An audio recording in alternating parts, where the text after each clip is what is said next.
friends, welcome back. So friends, if you're watching us for the first time and you haven't subscribed our channel, make sure to hit the subscribe button and the bell icon so that you get notification of all our new videos as soon as we upload them. And after watching today's video, if you like it, click the like button and share the video with your friends and family. So we are watching Captain Raghu Ram, and it says life lessons from the Indian Army life. So guys, let's go ahead and watch this video. So let me begin with my induction into the Indian Military Academy. I came from Delhi University. I was a complete, as we call in the Army, Colgate, because I came from college, whereas the other friends of ours would come from NDA or from Scenic School and other military backgrounds. And I remember, so in the Indian Military Academy, you have 3 terms: third, second, and first. And the third termers are the kings, the second termers are known as the princes, and the first termers are way below even human beings. They are like animals. So that's the way they are treated. Something like college also. It happens in colleges also. Not that bad though. And in the first class, the first day when we had our class, I remember an instructor came and he addressed all the first termers and he said, I hope you're all settled in and you're all okay. And then he asked this question, any problem? Anyone has any problem? And when I was at Delhi University, so I was a little bit of a union leader there. So I raised my hand and said, yes, there is a problem. So immediately I found some of my other classmates who were from Scenic School or who had the background trying to put it down. But that was in that, fervor of a leader, and I said, yes, there is a little bit. He's going to get into trouble. So what is the problem? Tell me. Yes. So I told him, in the morning when we wake up and we go to get our tea and biscuits, by the time we reach there, we find that the third termers and second termers, they have taken everything. And though they are supposed to take only 2 biscuits, they take 5, 6, and we are left with nothing. She says, oh, really? Is that what's happening? Okay, we'll fix this. We'll fix it immediately. And I'm feeling very happy with myself that I've brought a very genuine problem and addressed it to the and I'll get it fixed. Army brats here will understand where this is going. But so anyway, in the evening, this instructor of ours, he comes in his bullet and he comes to our platoon. And as soon as an instructor comes to a platoon, it becomes a major issue because an instructor coming to the platoon during off working hours is like something big has happened. And this instructor comes and first calls all the third termers out. Now there's a lot of palpable tension. Everyone is worried कि क्या होने वाला है and all of that, and I'm feeling a little bit proud about myself. They sort out करा दिया मैंने third termers को. I'm in that zone. So this instructor comes out, he lines up all of these third termers, and he makes life hell for them. I don't want to get into graphic details, but making them front roll, back roll, push up, this, that. He gives them such a ragda that many of them are bleeding from their elbows and all that for about 2.5 hours. And then he lines up and he says, this is the way you're training your first termers? They are whining about bloody biscuit and tea and this is what you're training? Now I realize there's something big. So obviously the third termers don't talk to first termers. They don't do that. That's not done in the academy. So the third termers call the second termers out. And then they rose at the second termers for about 2 to 3 hours. By this time it's 3 o'clock in the morning. And after they're done with the second termers then tell all the first termers, okay, go to your rooms and bring a bucket of water. So we go to our rooms, we bring a bucket of water. Then one of the second termers goes, he picks out his flask from the morning. There is some tea left in it. He pours it into all the buckets. And then he makes us drink all the buckets and do front rolling, back rolling, push-ups till about 5:30 in the morning when we have to go straight for PT from there. We just managed to take a shower, run for PT. And that day in the class, second day in the academy in the class, the same instructor comes and he asks me, any problems? I said, nothing, sir. Everything is okay. The first lesson that the army teaches you is don't sweat the small stuff. Life is much, much, much bigger. There'll be much bigger challenges that you will meet in life. And if you start sweating the small stuff, you didn't get your biscuits, you didn't get your parking, you didn't do this, you didn't do that, or you didn't get what you felt was due to you, a certain amount of your energy on that day is taken away for completely inconsequential and useless things. The second lesson that the forces teach you, that it is always all for one. One person may have made the mistake, but the entire course has to pay the price for that. Either the entire team wins or the entire team loses. There is no individual gladiator. There's no space for individual gladiators in a really good team. So after that, I joined the unit. I was commissioned into a new raising, as it's called in the army. That's a unit that has been raised recently, and this was a unit called the 22nd Mechanized Infantry, one of the most elite units of the Indian Army. And I was in the academy 313th in merit. Out of a course of 400, that takes a lot of hard work to come 313th in merit. Now, my CO, who was expecting me to join the unit, he had written a letter to the commandant. He had said that I have got a new raising unit, and in a new raising, you have to bond the troops together, you have to bond the officers together who come from different units, and for that, very often sports is used as the tool to do that. So he had written a letter to the commandant that please send me an officer who is very good in sports, even very low in merit. And the commandant satisfied one of his conditions. He sent an officer who was very low in merit. He forgot about the other one. Sports. So by the time I land into the unit, there is this, wildfire rumor going around here. जो है sports में जादू कर देता है. He is very good in sport. All these rumors are going around. Damn good in football. Damn. All these things. And when I'm landing, I'm getting there's something wrong because everyone is asking me, sir, क्या sport खेलते हो? क्या खेलते हो? ऐसे मैं तो कुछ ज़्यादा नहीं खेलता हूँ sport. So immediately the rumor goes around. Not only is the new guy really good in sports, he's also very modest. Because after all, the commanding officer has written to the commandant of the Indian Military Academy, and how can the commandant of the military academy not honor the letter which has come from the CO? The first event of the brigade competition is cross country. And cross country is my Waterloo. I can't run to save my life. Delhi University se कहते बस के पीछे नहीं भागते थे. कहाँ भागेंगे? So of course, in the Indian Military Academy, they had trained me, and I was pretty good in running by the Indian Military Academy standard. But if the IMA standard is here, then combat unit standard is somewhere here. So the first event which is happening is cross country, and I'm trying to run my career best and do the best I can. But still, I'm trailing somewhere far behind. It's not really that good. And finally, on the final day of the competition, two bigger blows of misfortune happened together. Firstly, we had been expecting the cross country, and it normally happens early in the morning. Cross country, by the way, is running for 16 kilometers. It's not taking a basket of food and hiking through mountains. It's not that. It's serious running. So that 6 o'clock morning run was shifted to 3 o'clock in the afternoon. And this was the peak of summer in Punjab, in Sangrur, where summer can be pretty hot. And the second was that the remaining two units of the brigade, the officers leading them, they were both my course mates. And in the academy, they used to come in the first 10 runs. So that's the competition I'm going to face. And like I told you, in cross country, I would barely manage to finish it in the possible time. One of my course mates is sitting here, he'll endorse. So the cross country starts and we start running. And of course, like I said, I try to give it my career best run.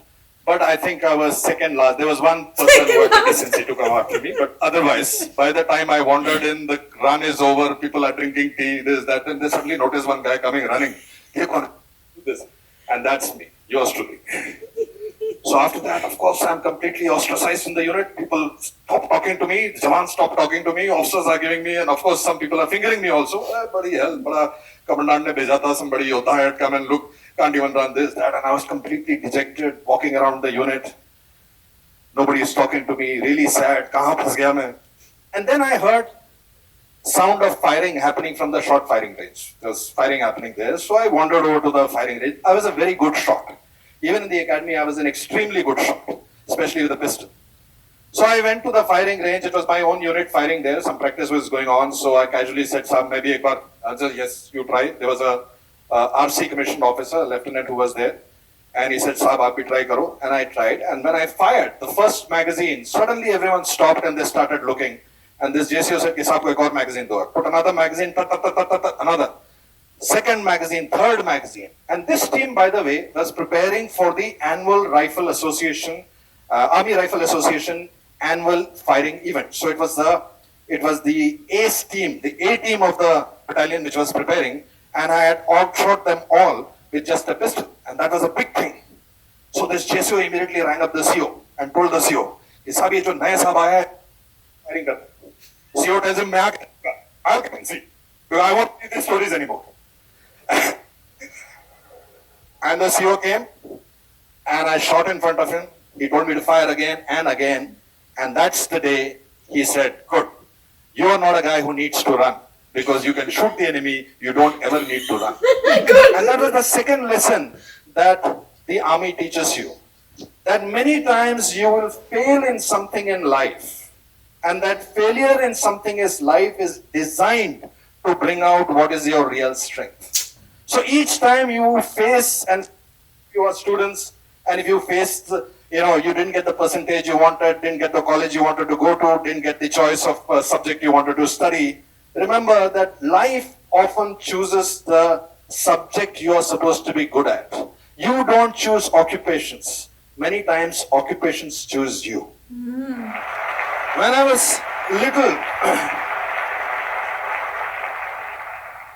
little settled into the unit and earned my respect back, there were lessons that would come to us literally every day. We were posted in Punjab those days, and in Punjab in 1987, 88, things were not very good. Some of you might recollect from your parents or people who might have told you. And those days, the orders for any troop movement used to be that whenever a jeep or a jonga is moving, the driver is driving the jeep, and the officer sits on the left-hand side seat, the co-driver's seat, and the officer is always supposed to carry an AK-47 on his lap, or an assault rifle or a carbine in his lap. And we used to be in Sangrur, so we had to keep going to Patiala back, Ambala back, and these journeys were fairly uncomfortable, long distances in those jeeps, and this AK-47 is a very cumbersome weapon to keep in your lap all the while. So I remember one day when we were going from Sangrur to Patiala, I took the AK-47 and I told my JCO in the back, कि साहब इसको पीछे रख लो, keep it behind. And the JCO didn't move. He didn't take the weapon from my hand. He told me, साहब, order है कि आपने अपने पास रखना है. The orders are for you to keep the weapon with you all the time. So I asked him, I said, साहब इसकी जरूरत कब पड़ती है? We hardly use it. We never use it. And then the JCO taught me a life lesson that I want to share with you. I've always carried that lesson with me in my life. He said, साहब अगर इस्तेमाल ना करना पड़े तो 2 हफ्ते, 3 हफ्ते, 1 महीने, 2 महीने, 6 महीने. If you don't need to use it, you may not need to use it for a few weeks, a few months, maybe for 6 months. But the day you need to use it, at that point the weapon has to be with you. At that point you can't say, give me the weapon, I need it now. And that is an extremely important lesson in life. Many times I have a lot of juniors who come into office, they put on their tie just when they're entering. As soon as they go out, they take out their tie, they put it inside, they come in unshaven, they come in unprepared. The day life sends an opportunity to you, you can't be shaving them. The day an important person watches you in an airport, if you're not wearing your tie, he knows that you actually fake it only when you come to him. That is why in life, one of the fundamental lessons the army teaches you is when you wake and get out of your office or get out of your home, from that moment onwards, you are expecting combat. One of the first signs that is written as you move out from your units, the logo over there very clearly says, Aaj Mukabla Hoga. Even if every day has been a peaceful day, today can be that one day when you will have to get into combat. And at that point of time, you can't say, Saab, mere ko hatiyar do. It will not work. The last story I want to share with you is about an instructor who was my... So we have Havaldar instructors, we have officer instructors, we also have Havaldar instructors. And this is the story of an instructor. His name is Nair, Havaldar Nair. Of course, now he must be an honorary captain or an honorary lieutenant, inshallah. And he was our instructor in missiles, armament and missiles. And I was part of a division of the army, which basically is called mechanized infantry. We have light tanks called BMPs, and we fire missiles from that. And becoming a missile gunner is a great achievement. So becoming a missile pilot takes a lot of hard work. You have to do a lot of simulator firing. You do thousands of hours of thousands of launches in the simulator, and only then, after you have cleared a certain level, you are allowed to fire a live missile, because a live missile is extremely expensive. It's very, very expensive. So anyway, 6 months course, we have worked very hard and we are all ready. And there was a very close friend of mine who was doing the course with me, and he was extremely good. He was very good in his simulator. He was very good in pretty much every aspect of the gunnery course. And for the final day, he was heading to be the top grade, one of the top grade, and it was expected that he'll be amongst the top 2 or 3 officers passing out. And we go to these firing ranges in Ahmednagar, KK ranges as they are known. These tanks are lined up, the missiles are loaded on it, and the controlling officer has put everyone on the respective tanks. And then he says, okay, report when ready, Alpha 1 ready, Alpha 2 ready, Alpha 3 ready, all the radio telephony happens, everything is ready. And then the first tank fires, the missile goes, hits. The second tank fires, the missile goes, hits. Third one fires, and the missile, obviously, these officers have been training for months together, and they're the cream of the cream. And my friend is in the last BMP, and when he is told to fire, he presses the trigger, and the missile misfires. Now, it's equipment, sometimes failures happen. In this particular case, you can say the average of a missile misfiring is maybe 1 in 10,000, but that happened to my friend. That 1 in 10,000 happened to my friend. And the army, we depend only on the outcome. So you can't say, sir, actually the fault was nothing doing. If the missile has not hit the target, you will not get the missile pilot badge. As simple as that. So this officer was very, very dejected. And as we all went to the control with our missile cases in our hand, the instructor gave the briefing points to the first gunner, the second, the third. And when he came to my friend, he saw he was so disappointed and so sad that he said, the commandant said that I'm missile from my pool. And he gave one missile. So the commandant has got a pool of missiles, and from that one missile, from that pool, he was given one more missile to fire. And now my friend is the only person left to fire. New tank is brought, new launcher is kept over there just in case of the malfunctioning of the launcher. The new missile is placed on the launcher.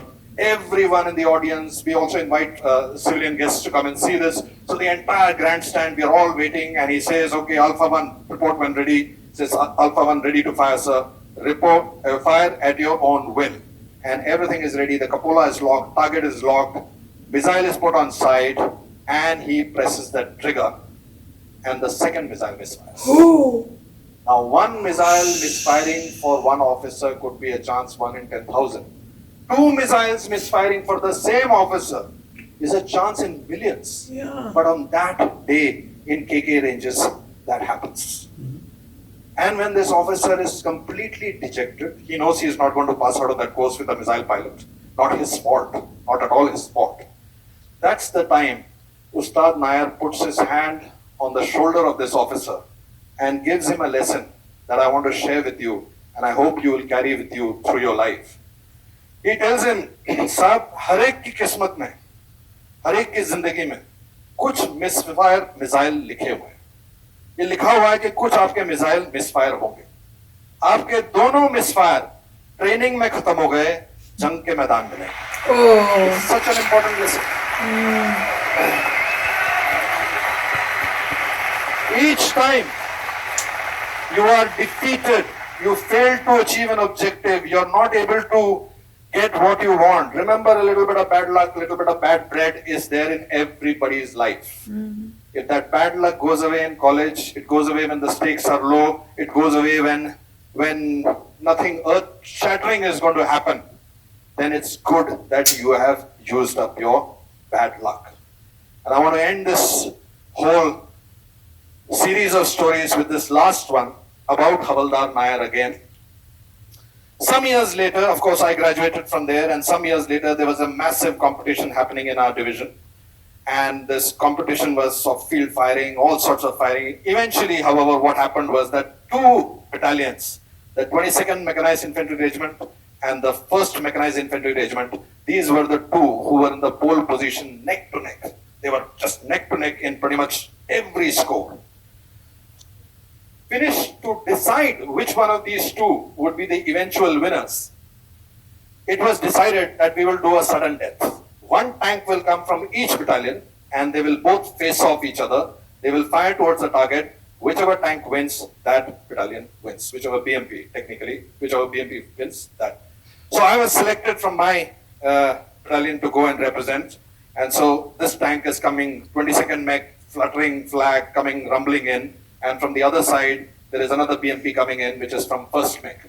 And both of us come and park ourselves in the rampart, get ready. And of course, we're going to fire our machine guns, we are going to fire our main guns. But the killer, which will actually tilt the score, is going to be the missile, because the missile is the one that is given the highest score.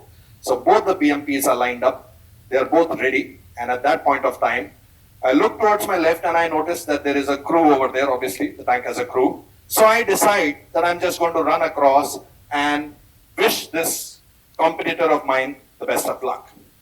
So I take off my headgear, I take off my radio, I get out of my tank, and I start jogging to the other tank. And when that crew sees me coming, they realize that I'm coming to say something to them. So he also opens the cupola, and the person emerges from the gunner's seat. And who do I see there? Havaldar Nair. Oh. So he is the instructor who taught me, against whom I'm going to be competing right now in the next 30 seconds. And this is Paltan ki Izzat ka sawal. My Paltan's Izzat, his Paltan's Izzat. Both of us are fighting for our battalion's honors. So I looked at Havaldar Nair and I told him, we used to call him Ustad always. I said, Ustad, best of luck. So he said, same to you, sir. Then I said, आज तो उस्ताद और शागिर्द की टक्कर होगी. Today is a battle between the ustad, the instructor, student. And then Havaldar Nair said something to me which has a lot of gravitas. He said, Saab, lekin jeet to meri hi hogi. I am the one who is going to win anyway. And I said, how do you say that? How do you have so much of confidence? He said, साहब ऐसा है कि अगर मैं जीता तो मैं जीता, तुम जीते. अगर आप जीते तो उस्ताद जीता. Yeah, I If knew. you win, if I win, then I win. And if you win, The teacher the instructor wins. And that day, Ustad Nair did win. The last lesson I want you to leave is the fact that leaders are supposed to produce leaders better than them. That is the job of leaders. So at every occasion, every time in your life, whenever you achieve something, remember that you have achieved that on the shoulders of leaders, well-wishers, parents, friends who have stood and allowed you to stand on their shoulders and reach the heights. And that is a responsibility that each one of us owes to our subordinates, our peers, and our juniors. Thank you very much. Beautiful. Jai Hind. So friends, this was fantastic. Really, really. What a beautiful, beautiful talk. And when I was watching him, this reminded me when I was young and we used to go to parties, the Air Force officers' parties and stuff. And we used to be little. So the ladies, all the mothers or moms, they would get together and sit in one area. And all the officers like dad and my father and my father's friends, officers would be sitting in a different place. So, now look, I was always fascinated with the talks that my dad and his friends used to do. So I would never go and sit with where my mom would be sitting, but I would always sit with them, get a chair, sit with them, a seat near my dad. And throughout the party, I would be sitting there and listening to their talks. And when I watched him talking, it reminded me of those days because the way he was talking, the style of an officer, that's exactly how that group always used to talk. Amazing. And yes, friends, no doubt, these are 5 life lessons. And these are the lessons that not only, one should implement if you are in army, or Air Force or in Navy, in other words, in defense, but also in your actual normal life. And how beautiful, the last part where the Havaldar said, I already knew he's going to say this. When he said that in either way I'm going to win, I knew that. So when he said that, if you win, I win because I was the instructor who taught you. So that shows that I'm a great instructor. I did my job. And if I win, so obviously I win. So that was a fantastic thing. And each of those things that he talked, beautiful. So really amazing. I loved it. I was totally into his talks, listening to it, and had a fantastic time watching and listening him. So very good video, and it was a very nice Josh talks, and they were very Joshily, very nice what he said from his own real experience. And I like the part where he's talked about the two misfires, saying that, everybody has some misfires in life. It is good that the misfires happen in a low stake situation rather than when you really need it. And the other part also I liked was that every day when he was carrying his assault rifle, the point is you need to be ready every day. And it is not you don't do something just because your boss is there, but you do it either way because that's how you are. You need to be in your best shape, you need to do your best. It is the same thing that many people, they will try to do great things in the meeting when the boss is around, but when to impress the boss. Yeah, if the boss is not there, then they are least interested in the meeting. And similarly, right, the point here was that no, even the boss will figure out that this guy only does to impress me, but he's not a dedicated person. So that was a very good thing that they said about. And then I was looking at, his story was very engrossing. I mean, because he was talking from his experiences, and the kind of knowledge that he got from his own instructor was also great. Instructor obviously taught him many things because he was obviously a learned person. So very good video. I really liked, and thanks to the person who recommended this video. These are video guy. Very motivating videos that are taking examples from somebody's life. So guys, we hope you enjoyed it. We loved it. And yes guys, thanks to all of you who suggested this video. So okay guys, we'll take your leave and we'll come back again in another video very soon. Till then, take care and bye-bye. Oh, and if you're new to my channel, don't forget to hit that subscribe button and hit the bell icon so it notifies you when I put in my new video for you to enjoy. Bye!